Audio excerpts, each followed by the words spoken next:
Hi everyone. So at about 6:30 p.m., my power went out. It's now about 3:40 a.m. and I'm going to be posting this video at a weird time, but I'm still just going to go ahead and post it. I hope you all enjoyed the stories, and I'm sorry it's a bit shorter than usual, but it's still a video.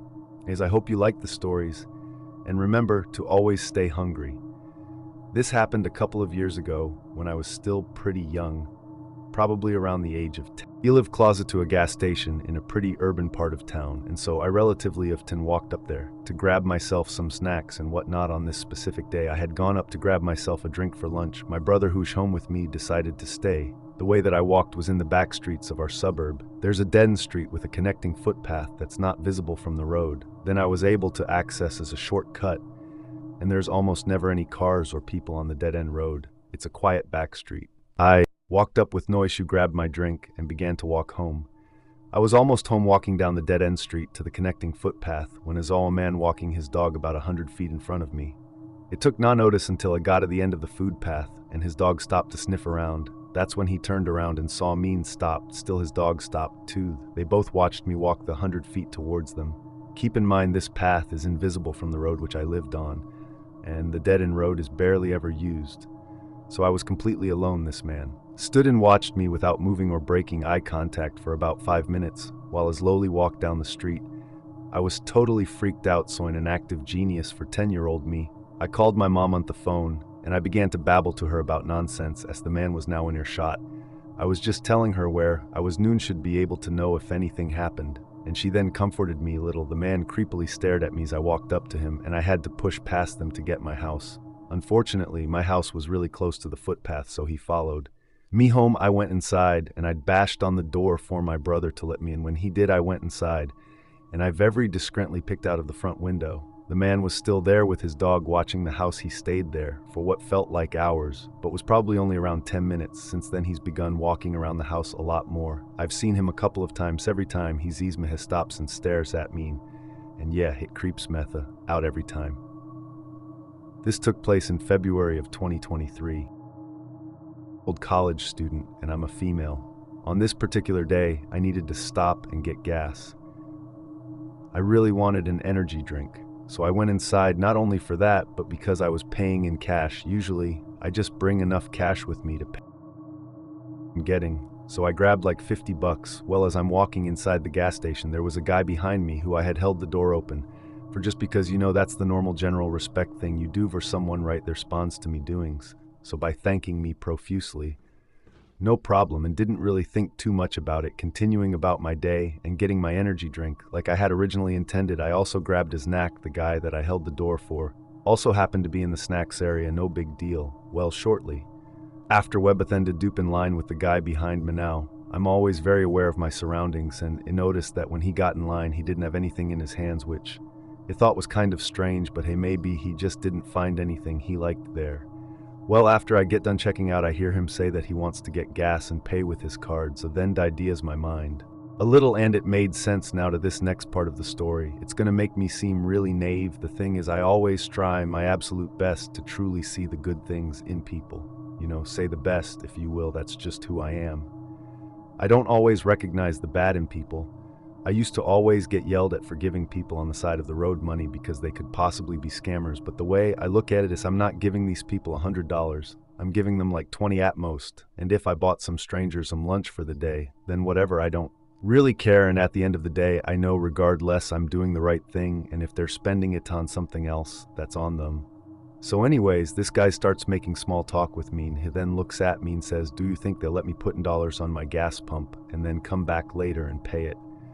I just realized that my son has my wallet and I'm completely out of gas. I reply back to him with, "Honestly, I don't think they'll let you that, but all you need is $10, right?" "Yeah, only 10.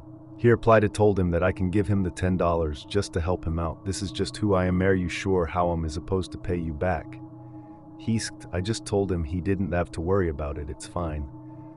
It then asked him what bump was at so I could pay for his gas. She told me, and I told the cashier that I wanted to put in dollars on his pump, and then another transaction as well to buy my items, also put the rest of the money on my pump, which is like 30. Well, when the guy walked out, the cashier, lady checking me out, had asked me, "Young lady, I'm not trying to get into your business, but do you even know that man?" I told her no, but then I was just trying to help someone out who's having a rough go at it. Well, she replied back telling me that he was just in here the day before asking others for money, just like he did. Told him I didn't really care though. I replied back to her, "Oh, well, I guess it is what it is." I guess she got me this times hesked me if I wanted to cancel the $10 on his gas and to get my money back, but I just went ahead and went through with it because he's already left the building and I'm not trying to start a big confrontation. Plus, I mean, it really is only $10. I don't really care that much about it all. While this is happening, there's another guy online telling me I should get my money back, and all this, and the people like this are what makes this country so bad. And he went on a whole tangent. Then I honestly just want to block out. I mean, I just wanted to pay for my things, get gas, and get out of there. Plus, I still have the hour-and-a-half drive that I have to do for my school. So that's what I did. I paid for my things and walked out with the cashier lady, then following me out for safety reasons. I guess I get to my car and I start pumping my gas just so ready to get the hell out of there and get on the road. But as I was pumping my gas, I watched as the cashier lady walked up to the guy who would just scam me out of the $10. I couldn't really make out what she was saying to him, but it didn't look good. The guy now seemed really irritated, then focusing all of his attention towards me, looking directly at me. Oh. I muted to myself. I don't really know why you would look at me like that.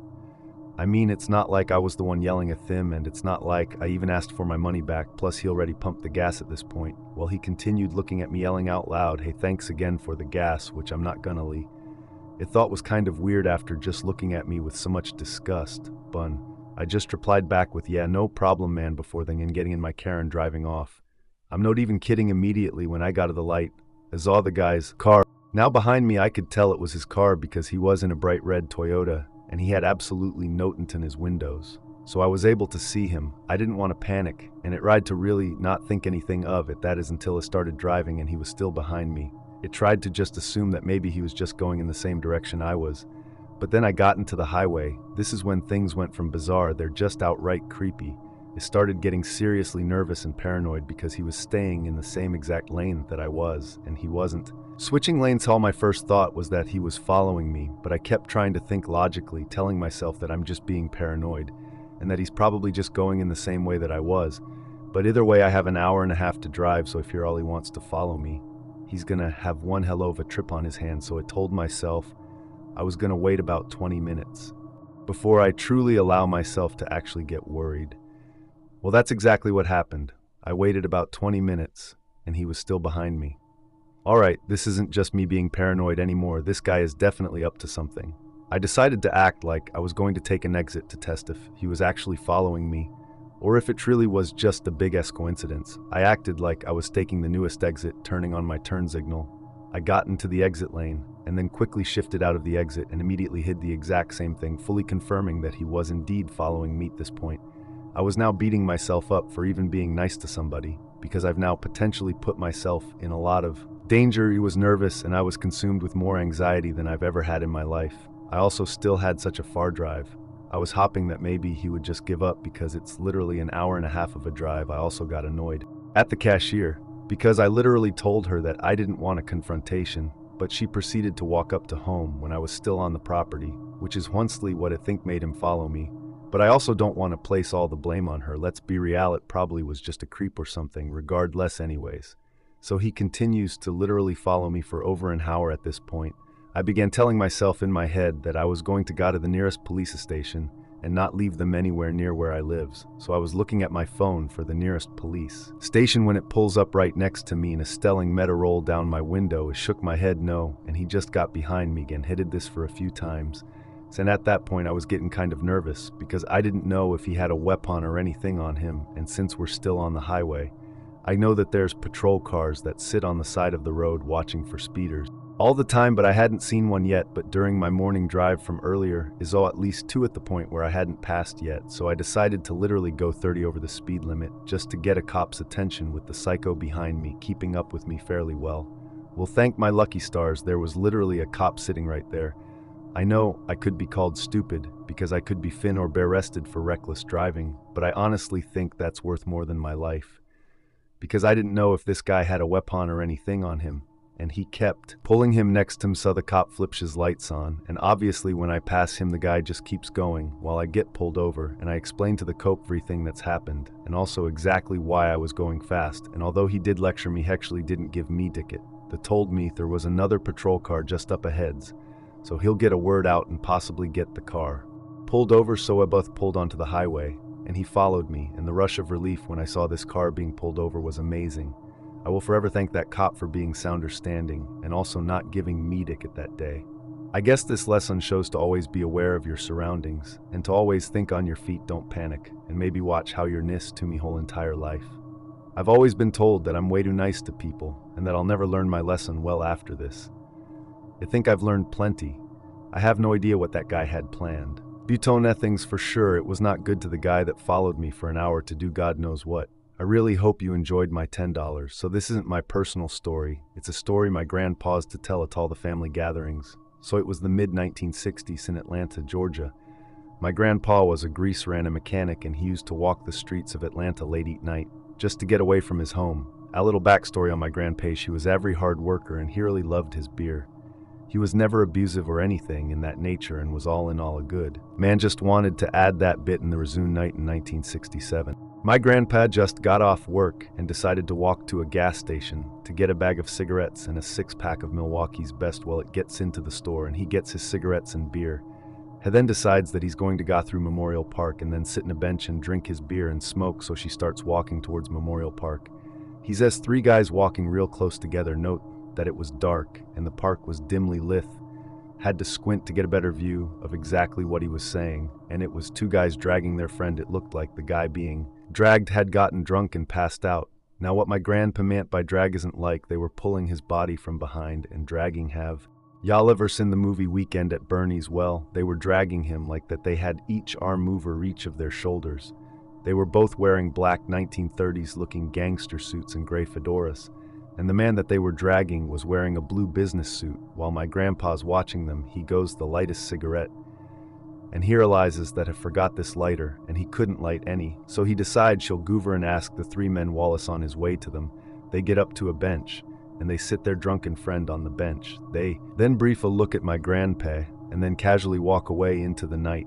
Now very confused, my grandpa thought that maybe they were going to go back and get their car and then drive it to where the closest gate was to the bench and then pick him up from the resume. Grandpa decides that maybe he could wake the guy up and ask him if he's got a lighter, or maybe he has some matches so he can light up his cigarette. As my grandpa approached the slumped over man, he realizes that the man's eyes are wide open and it looked as if he was stargazing. So my grandpa gets right up to him and then says, "He many you got a white?" The midn't budges, so my grandpa said again, "Hey buddy, you got a lighter that I can use to light up my weed?" Weed is what my grandpa called a cigarette back then. The man didn't move or say anything, so my grandpa stepped a little closer to him, putting his hand up in front of the man's face, waving his side to side, trying to see if the man's eyes would react, but they didn't. So my grandpa with his hand on his shoulder, kind of shaking him a little, and as soon as they did, that the man fell on the ground onto his back, showing 3 bullet holes that went into his chest.